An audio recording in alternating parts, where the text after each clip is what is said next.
Resignation. President Trump just took away something from deep state Obama crony, and now she is forced to resign. The Federal Reserve enormously affects our money-related lives. It likewise moves a plenitude of wild paranoid fears halfway in light of the fact that its founding was covered in much mystery. For the individuals who are not acquainted with the story, duck hunting trips normally don't eventuate in national banks. However, our Federal Reserve was planned a little more than 100 years back amid a meeting of intents saving money and political premiums. What's more, this was directed under the front of, truly, an imaginary duck hunting trip. The director of the Federal Reserve is appointed by the President and must be confirmed by the Senate. Janet Yellen right now serves in that position. Furthermore, it is one of awesome power. Notice that business sectors are moved because of what the executive of the Fed says. In fact, when a declaration by the executive or by the Fed itself is approaching, the budgetary world nearly delays and holds its aggregate breath as it holds up. Simply this reality alone raises doubt about whether an institution with such huge, to a great extent unaccountable power has a place in a free society. The snappy answer: it doesn't. President Trump has nominated Jerome Powell to fill in as the next Fed chairman. Mrs. Yellen, an Obama appointee, has presented her resignation from the board effective when Powell is confirmed. This is unordinary in that Fed chairpersons commonly serve out the terms on the Board of Governors. Yellen's lapses in February of 2018.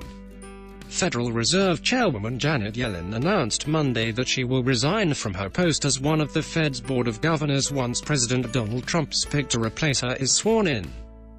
The Wall Street Journal reports, "I am gratified that the financial system is much stronger than a decade ago. Better able to withstand future bouts of instability and continue supporting the economic aspirations of American families and businesses," the chairwoman wrote in a resignation letter to Trump Monday. "I am also gratified by the substantial improvement in the economy since the crisis." Yellen's announcement deviates a bit from a long-standing precedent of Fed chairs stepping down from the Board of Governors once the terms have officially ended. Regardless of all the consideration given to the difference in authority at the Fed, little change in policy is normal under Mr. Powell. He nearly reflects Mrs. Yellen with one conceivable exemption. Powell is expected to continue Yellen's interest rate policies, but is highly expected to following Trump's deregulatory push when it comes to regulating major banks and financial houses.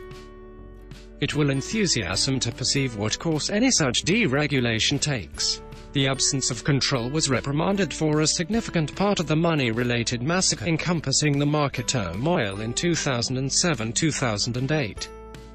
That may be the familiar way of thinking, yet the absence of responsibility is a substantially more conceivable clarification.